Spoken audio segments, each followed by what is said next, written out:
da muchísimo gusto saludar a mi querido amigo Juan Musi, director general de CI Estrategias por Somoza Musi. Mi querido Juan, ¿cómo estás?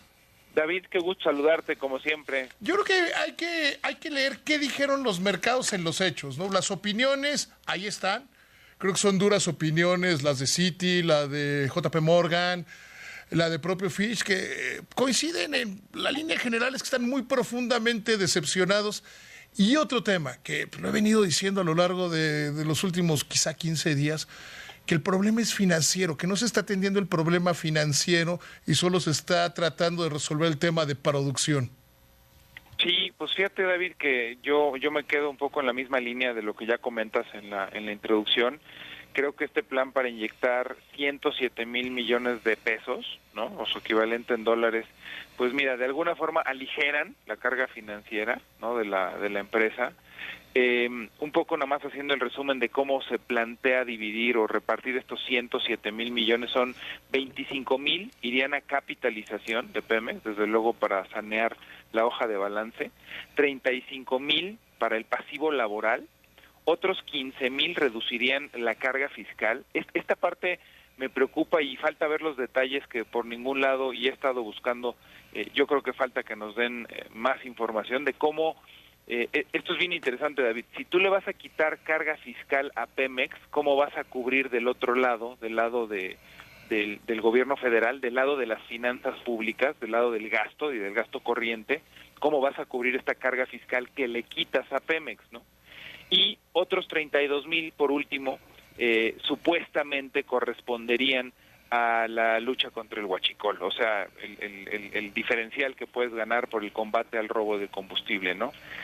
Inicialmente el mercado lo tomó como una buena noticia, pero conforme se fueron pronunciando calificadoras, conforme se fueron pronunciando incluso algunas empresas extranjeras, algunas corredurías de mucho prestigio, pues en todas se encuentra una gran decepción, David, y el adjetivo insuficiente. Entonces, pues mira, yo me sentí igual. Al principio dije, bueno, por lo menos el gobierno federal está escuchando después del jalón de orejas que nos dieron el 29 de enero, que en principio recordarás, era descalificar a las calificadoras, les llamaron irresponsables, que cómo se atrevían después de una pésima gestión durante la crisis. Pero ahí te interrumpo, querido Juan, lo que pasa es que ha sido un error grave del gobierno. Si a alguien se les cruza en sus planes, lo descalifican. Aunque luego no lo puedan sostener. Lo vimos con los exfuncionarios que supuestamente estaban en el sector energético la semana pasada, que Manuel Bartlett decía, es que los que tienen conflicto de intereses en CFE, y pues bueno, resulta que estaba hasta Carlos Ruiz Sacristán, que fue 28 días, a duros 28 días director de Pemex, y está esta semana López Obrador diciendo que García Alcocer tiene conflicto de intereses, que no lo tiene, que el propio García Alcocer se encargó hoy de decir, a ver, aquí están mis hojas, he sido 24 años, toda mi carrera acá de 24 años he sido servidor público, y refiere ahí dos asuntos bastante menores de parientes de su esposa y de uno que se escucha, porque no es... El problema cuando hay un conflicto de interés es no transparentarlo y no tomar las acciones. Pero ha sido, yo creo que uno de los grandes errores de este gobierno de tú te metes conmigo, yo te descalifico, aunque luego no lo pueda probar, ¿no? Sí, y desafortunadamente se ha vuelto un ejercicio frecuente, sobre todo temprano en la mañana, ¿no? Y creo que... Y lo mismo de las calificadoras, entendió que no les puedes pedir dinero. Sí. O sea, es como pelearte con las calificadoras por llevarlo a un tema muy, muy sencillito. Es como mentarle la madre al buró de crédito y luego llegar a pedir prestado al banco, ¿no? Totalmente, David. Además, pues mira, no ganas nada porque al final la comunidad internacional y local en materia de inversiones, nos guste o no, y admitiendo que por supuesto que se cometieron errores en el pasado por culpa de las calificadoras, nadie puede negar que se equivocaron calificando aquellos bonos subprime, nadie puede negar que se equivocaron calificando la deuda soberana de Grecia. ¿Te acuerdas que también a Grecia sí. En algún momento le pusieron triple A? Pero no cambiaron las reglas internacionales. Así es. Hoy sigue siendo. Yo pues escribí muchas columnas, seguramente las recuerdas ahí, 2009, 2010, que yo decía, es necesario replantear la responsabilidad de las calificadoras y la auditoría a las calificadoras. Pero todo el mundo decidió, y es una decisión global, y son las reglas con las que se juega, que se quedaran como estaba, ¿no? Que se habían equivocado, bien dices con Grecia, bien dices con los bonos hipotecarios, pero se decidió que esas son las reglas del juego. O sea, si la regla es esa, pues con esa regla se juega, ¿no? Y además, si ellos son los árbitros y ellos ponen la calificación que sirve para determinar qué países o qué grandes fondos de pensiones, qué grandes fondos de universidades, etcétera, pueden o no invertir, pues la realidad es que si te sales de la escala de calificación de ellos, pues no vale ninguna explicación, David. O sea, si nosotros bajamos a bono chatarra, no hay explicación que valga.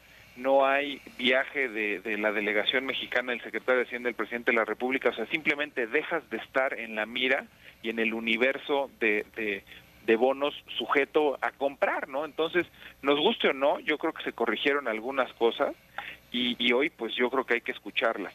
Veo un cambio de actitud con esto del gobierno federal en el sentido de que pues le está escuchando por lo pronto a Fitch. No he encontrado todavía pronunciamientos de las otras, de Standard & Poor's y de Moody's. No hay. ¿No? Todavía no hay. Lo que sí veo es de corredurías y de bancos importantes en Estados Unidos una profunda decepción. Encuentro, te digo, mucho la palabra insuficiente y dudan también de estos pronunciamientos que hicieron hoy paralelo a este anuncio, por ejemplo, de que Pemex no se iba a endeudar. Y luego no sé si te llegó un documento, estuve viendo también un business plan que también mandó Pemex y propone tener ahorros y eficiencias en muchas áreas y por ejemplo me llamó la atención también pues toda la parte que más queremos oír, no solo el mercado, las calificadoras y cualquiera que sabemos la situación financiera de Pemex, es la inversión y decidida en la parte de explotación y exploración, ¿no? Creo que se le hace muy poco énfasis ahí y es en donde más habría que meterle. No he vuelto a oír qué van a hacer, si es que van a decidir posponer el tema de las refinerías. Creo que sería importantísimo recular, porque sabemos que por ahí no va a haber ingresos. Yo estoy convencido de que Pemex lo menos que se necesita en el sector energético es cambiar a la dirección de Pemex. Yo cambiaría desde la Secretaría de Energía, pero Totalmente de acuerdo. el simple nombre de otra persona resolvería gran parte de sus problemas de credibilidad. Por lo menos, pues gente de toda la vida del sector, gente con toda la experiencia, con el currículum. O gente conocida. A ver, si yo te dijera, oye, mandan a Alfonso Romo, director de Pemex, arreglaría la mitad de la atención, ¿estás de acuerdo? Nada más el nombramiento. Sí. O sea, nada más, él sí le entiende a los mercados, él sí sabe. Por lo menos sí, porque es un agente de mercados, es un agente que entiende la importancia de mantener la credibilidad, de proyectar confianza, de sanear a la empresa, un poco haciendo el símil de lo que en su momento se hizo con el IMSS, en el caso de Pepe Toño, que no era un hombre que tuviera experiencia propiamente en el sector salud, pero fue un gran financiero que le dio la vuelta. Pero el problema aquí, Juan, es que yo sí creo que, como dice JP Morgan, que parecería que el gobierno no está entendiendo cuál es el problema. Que no se está entendiendo, y es algo que estoy convencido. Yo creo que cuando tienes un problema de deuda tan grande, por las razones que sea, tienes un problema de deuda tan grande, tienes que enfocar al problema. No puedes decir, no, es que como vamos a trabajar más, luego ya vamos a tener dinero. Sí, pero vencen 6,600 millones de dólares este año, 28,000 millones en los primeros 3 años del sexenio. Los tienes que pagar, los tienes que refinanciar. Y eso te lleva a que vas a tener que salir a pedir dinero prestado. Pues sí, al final de cuentas van a necesitar, me parece que hay unas necesidades relativamente en el corto plazo de 6,000 millones de dólares que tienen que salir a refinanciar este año, ¿no? Y que contradice un poco el hecho de decir no vamos a emitir más deuda. Y pues también va a ser muy interesante ver cuál va a ser el precio de esa deuda. Ahora, desde el punto de vista de mercados, David, este anuncio hoy pues sí produjo algún tipo de efecto positivo, independientemente de la opinión, que esa es otra, ¿no? De la que ya te comenté algo de lo que dijo Fitch y algunos bancos en Estados Unidos. En el mercado los precios pues sí se estabilizaron, o sea, te digo, en principio sí fue bien vista la medida.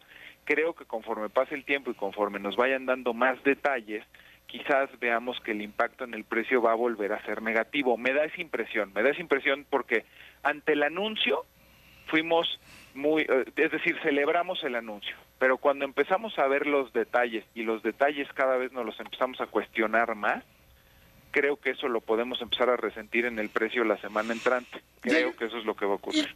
Y en el tema de las finanzas públicas, porque tú mencionaste que sí, 15,000 millones de carga fiscal, pero también hay un Pemex Proa. O sea, el decir vamos a monetizar 35,000 millones de pasivos laborales, es decir, deuda que hoy se registra en Pemex se va a registrar en las finanzas públicas y va a tener cargo al presupuesto del año. Así es de sencillo. Entonces va a tener un impacto sobre... Es muy trillado, pero es que es cercano decir sobre la cobija. Hoy le estás quitando 50,000 millones de pesos a la cobija del presupuesto.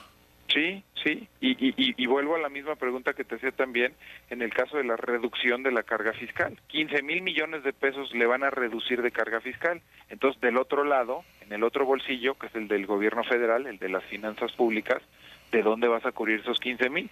Porque además yo no he oído más que ampliación y más dádivas y más... se destinan cada vez más recursos a programas asistencialistas y sociales, y cada vez reducimos más el gasto y inversión, y no veo pues de dónde se va a cubrir todo esto cuando pues del otro lado simplemente a todos se dice que sí.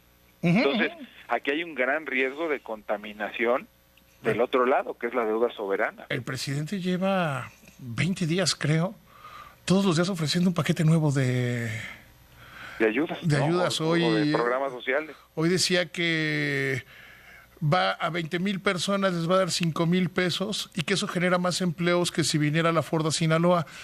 No necesariamente, porque los empleos promedios en la industria automotriz son mucho más altos de 5,000 pesos.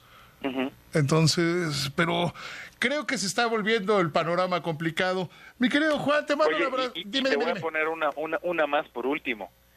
Yo no sé, esta proyección que en un principio nos parecía súper fatalista e irreal de alguna empresa también del sector financiero extranjera, que nos pronosticaba un 1% de crecimiento económico, bueno, hoy ya el más optimista te está dando 1.7, 1.6. Yo creo ¿Cuánto recaudas cuando creces eso? O sea, súmale eso. Porque eso hay que considerarlo. Los supuestos económicos están hechos sobre un crecimiento del 2%. Exacto. Si creces 0.3 o 0.4 abajo de esa proyección, y aparte estás anunciando quitarle carga fiscal a Pemex, faltan detalles, David. Claro, claro. Muchos. Mi querido amigo, te mando un abrazo con cariño. Como siempre, un placer. Igualmente, mi querido David, buen fin de semana. Seguimos en contacto, para igual para ti. Bye.